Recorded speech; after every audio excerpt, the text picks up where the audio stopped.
As governor of our capital city is that the next time round we want to host the Commonwealth Games. So the Pacific Games, perhaps we could leave it to some of you municipal cities and towns in our region to host it. So we are determined to make the games a successful games. And I thank you for coming at this time to host the forum here, because you can bear witness to what we are doing. Our national government is spending enormous amount of money, nearly 1.3 billion kina on infrastructure development, because we want the games to be taken to the greatest height as far as can go. So please find time to go around the city and look at what is happening, and visit the Games Village. That should be completed in March next year, I'm told. It'll be ready. I guarantee you that it'll be ready. And visit the venue site and go away with not just some memories and the discussion that you will be having here in the forum, but also what is happening in our capital city infrastructure-wise. We're also preparing for APEC, and that's a global event. It will bring who is who from around the world, political leaders to come to our capital city and, of course, to our country, and more importantly, to our region. It shows that increasingly Pacific is becoming relevant economically, politically, and in other ways in regional affairs and economic affairs, and hopefully also political affairs in our region and globally. That's a major challenge. But again, the national government and our municipal government is doing all we can to prepare to host a successful APEC Leader Summit.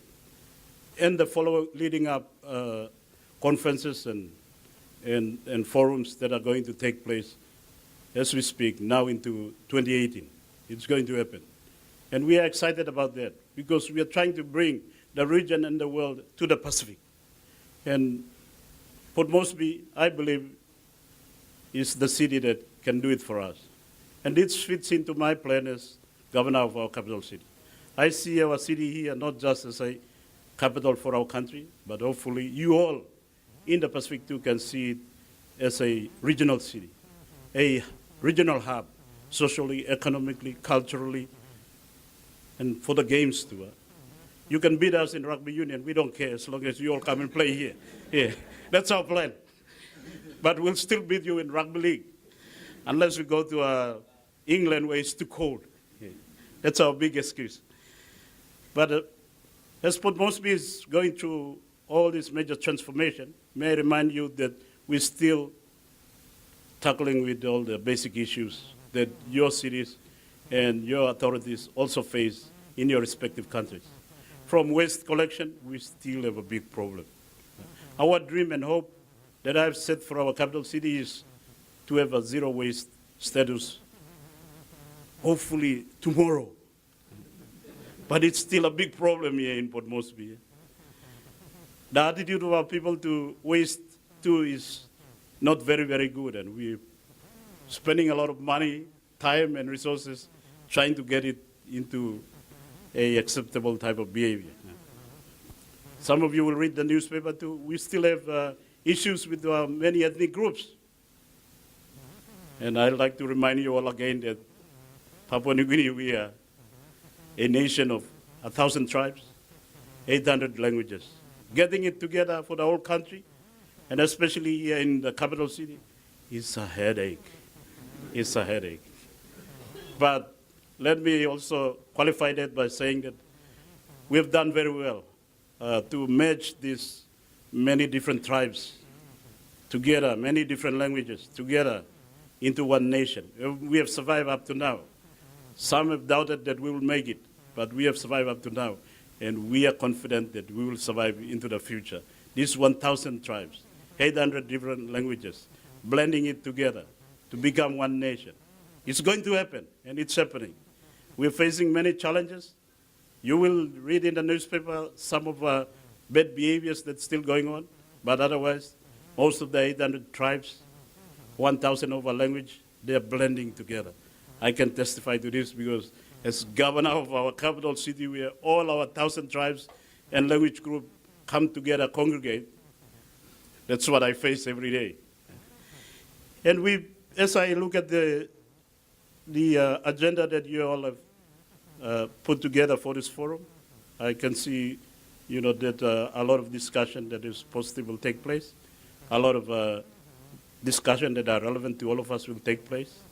As I mentioned, we still are grappling with basic issues and, of course, planning the city into the future. A city that is futuristic, trying to match the issue that we face now, basic issue, into all the issues that we will face into the future. From rubbish collection to constructing the roads, building infrastructure, providing quality service, health and education, and dealing with the environment generally. That's a lot of issues that we continue to grapple with. And we thank you for coming to our capital city to raise this issue with us, so together we can share and learn from each other. Port Moresby will be a modern metropolis in 10 to 20 years' time, but it will still continue to face many problems that any other city, whether big or small, face.